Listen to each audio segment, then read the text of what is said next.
Assalamu alaikum students. Today we are going to talk about our next topic in Introduction to Business. We will be talking about in this video about economic systems. What is economics? What are economic systems? What are the features of different economic system and what were the reasons for the failure of those systems? तो इस topic को हमने जो है वो तीन उसमें parts में डिवाइड किया है. First video which is part 1. This video इसमें हम जो है वो इकोनॉमिक्स को डिफाइन करेंगे और देखेंगे कि इकोनॉमिक्स एक्चुअली किसे कहते हैं. उसके बाद पार्ट 2 सेकेंड वीडियो में हम जो है वो इकोनॉमिक सिस्टम्स के ऊपर बात करेंगे. पहला economic system which was proposed by Adam Smith capitalism था, उसको हम जो है वो अपने पार्ट 2 में एक्सप्लेन करेंगे और पार्ट 3 में हम जो है वो सोशलिज्म और मिक्स्ड इकोनॉमी के ऊपर बात करेंगे. तो इस तरह से 3 वीडियोस में हम जो है इकोनॉमिक सिस्टम्स को कवर करेंगे.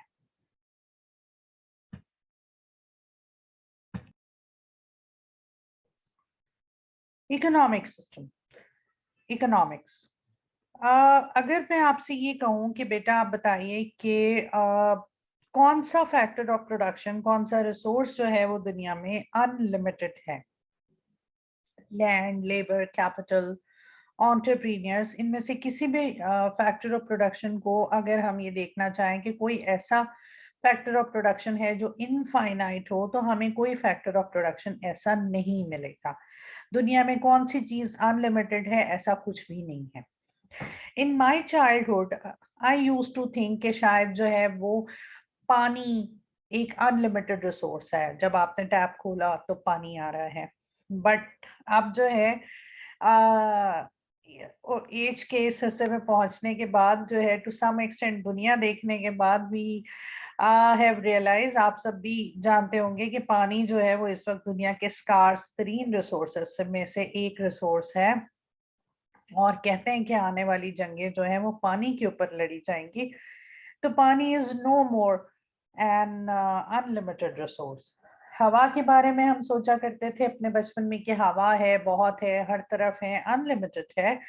बट जब साइंस पढ़ी तो हमें पता चला कि हवा जो है वो अनलिमिटेड नहीं है. हवा का एक गिलाफ है जो हमारी जमीन के गिर्द लिपटा हुआ है and it is up to certain kilometres. उन किलोमीटर्स को अगर हम क्रॉस करते हैं तो स्पेस में वैक्यूम है, there is no air.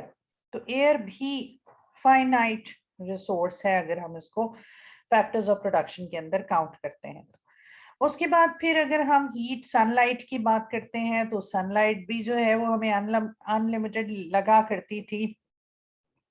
But we got to know कि जी ये बर्निंग गैसेस का एक गोला है जिसमें जो है वो कंटिन्यूअसली केमिकल रिएक्शंस हो रहे हैं और जो है वो फिजन फ्यूजन ये तमाम रिएक्शंस हैं और by the passage of time जब तमाम गैसेस जो है वो जल जाएंगी तो अल्टीमेटली एक दिन ऐसा आएगा जब सूरज ठंडा हो जाएगा और उसकी सब तमाम लाइट एंड हीट जो है वो खत्म हो जाएगी. सो जो है there is no factor of production which is unlimited. आप अगर कोई सोच सकते हैं, आपके जहन में कुछ है, यू कैन सजेस्ट मी. आप मैसेज कर सकते हैं, आप बता सकते हैं कि कौन सा फैक्टर ऑफ प्रोडक्शन जो है वो अनलिमिटेड है. मैं अभी तक किसी ऐसे फैक्टर ऑफ प्रोडक्शन को तलाश नहीं कर पाई. तो आपका जो वैल्यूएबल इनपुट है वो मेरी नॉलेज में भी इजाफा करेगा. तो अगर आपको लगता है कि कोई फैक्टर ऑफ प्रोडक्शन अनलिमिटेड है तो please do let me know. तो हम फिर उसको शेयर करेंगे बाकी लोगों के साथ. लेकिन फिलहाल जब तक हम ये वीडियो बना रहे हैं, मेरी नॉलेज के हिसाब से दुनिया में कोई फैक्टर ऑफ प्रोडक्शन अनलिमिटेड नहीं है. इसके बाद फिर अगर हम नेक्स्ट स्टेप पे आते हैं, फैक्टर्स ऑफ प्रोडक्शन क्यों इस्तेमाल होते हैं. फैक्टर्स ऑफ प्रोडक्शन हम गुड्स एंड सर्विसेज को क्रिएट करने के लिए इस्तेमाल करते हैं. तो गुड्स एंड सर्विसेज क्यों क्रिएट करते हैं हम? गुड्स एंड सर्विसेज जो हैं वो हम सोसाइटी की नीड्स एंड वांट्स को सेटिस्फाई करने के लिए क्रिएट करते हैं. Food, shelter, clothing, health facilities, education, ये हमारी नीड्स हैं. इसके अलावा हमारी वांट्स भी हैं. बहुत सारी स्पेंडिंग जो है वो वांट्स के ऊपर भी कर रहे होते हैं. तो हमारी नीड्स एंड वांट्स को सेटिस्फाई करने के लिए जो है वो गुड्स एंड सर्विसेज क्रिएट की जाती हैं. अब गुड्स एंड सर्विसेज को क्रिएट करने के जो इंग्रेडिएंट्स हैं वो है factors of production. Factors of production के ऊपर हमने बात की, वो लिमिटेड है. अब हम दूसरा एस्पेक्ट, इन लिमिटेड रिसोर्सेज से हमें करना क्या है। इन लिमिटेड रिसोर्सेज से हमें जो है वो गुड्स एंड सर्विसेज क्रिएट करनी है जो कि वांट्स को, नीड्स को सेटिस्फाई करेंगे। अब जो है वांट्स एंड नीड्स जो है वो अनलिमिटेड होती हैं। नीड्स अगर हम कहें कि लिमिटेड है, तो वांट्स, ह्यूमन वांट्स जो हैं वो अनलिमिटेड है, उनका कोई एंड पॉइंट नहीं है। ये हमारी नेचर है, हमारी ह्यूमन नेचर का हिस्सा है कि अल्लाह ताला ने हमारे अंदर कंटिन्यूअस जुस्तजू रखी है। हम इत्मीनान से जो है वो किसी एक पॉइंट पे कंटेंट नहीं होते हैं। चूंकि जो है वो तरक्की की मंजिलें तय करवाना चाहते थे अल्लाह ताला इंसानों को, इसलिए उन्होंने हमारे अंदर जो है खूब से खूब तरक्की जुस्तजू हमारे खमीर का हिस्सा बना दी है, हमारी नेचर का हिस्सा बना दी है। हम एक लेवल को अचीव करते हैं तो फिर हमारा टारगेट जो है वो नेक्स्ट लेवल हो जाता है। तो we can not sit idle. तो एक चीज को हासिल करने के बाद हम नई चीज की तलाश में निकल पड़ते हैं। तो ह्यूमन नीड्स एंड वांट्स जो हैं वो अनलिमिटेड हैं। जैसे गालिब कहते हैं कि बहुत निकले मेरे अरमान मगर फिर भी हैं कम निकले।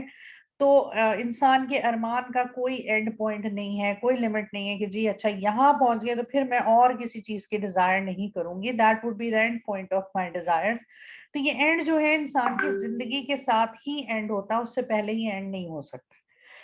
सो नीड्स एंड वांट्स जो हैं वो अनलिमिटेड हैं, और उनको सेटिस्फाई करने के लिए जो हमारे पास रिसोर्सेज हैं वो रिसोर्सेज जो हैं वो लिमिटेड हैं।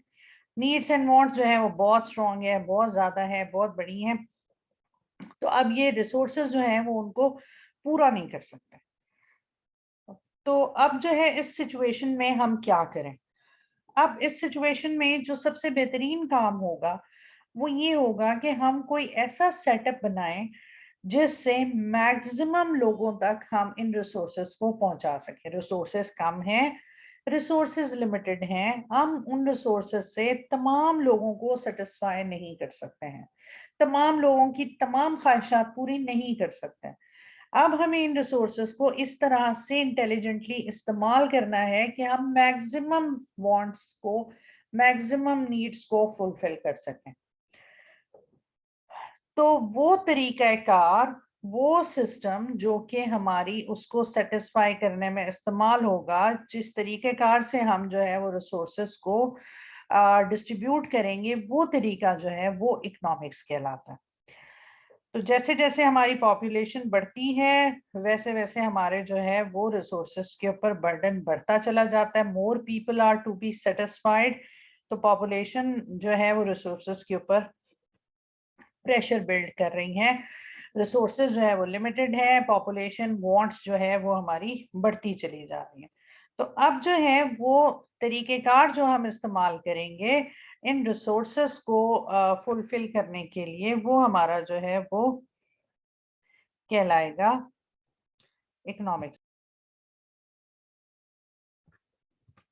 सो इकोनॉमिक्स की डेफिनेशन जो है सिंपल वर्ड्स में अगर हम लिखना चाहें तो economics is a study of how to utilize or allocate limited resources या factors of production to satisfy unlimited needs and wants. So needs and wants के दरमियान रिसोर्सेज से बैलेंस लेके आने को जो स्टडी है वो हमारी इकोनॉमिक स्टडी है। Formally there are numerous definitions जो हैं वो आपको बुक्स में और डिफरेंट प्लेसेस के ऊपर वेबसाइट्स पे इकोनॉमिक्स की डेफिनेशंस अवेलेबल हैं। प्रोडक्शन प्रोसेस है, रिसोर्सेज को कहाँ लगाना है, कितना लगाना है, ये तमाम चीज़ें हैं। इन एसेंस सिंपल अगर हम जो है वो एक जुमले में इकोनॉमिक्स को एक्सप्लेन करना चाहें तो इकोनॉमिक्स ये है कि हमारी नीड्स एंड वांट्स अनलिमिटेड हैं और हमारे रिसोर्सेज लिमिट हैं। अब वो तरीकेकार, वो सिस्टम जो भी हम अडॉप्ट करेंगे इन रिसोर्सेज से वांट्स को, नीड्स को सेटिस्फाई करने का, वो तरीकाकार जो है वो हमारा इकोनॉमिक्स कहलाएगा। अब तक हिस्ट्री में जो है वो 3 इकोनॉमिक सिस्टम को फॉर्मली प्रैक्टिस किया गया है। नेक्स्ट वीडियो में हम जो है उन इकोनॉमिक सिस्टम्स को डिस्कस करेंगे, उनके अंदर पॉजिटिव और नेगेटिव चीजें क्या थी। So this is all for this video. Thank you very much. Allah Hafiz.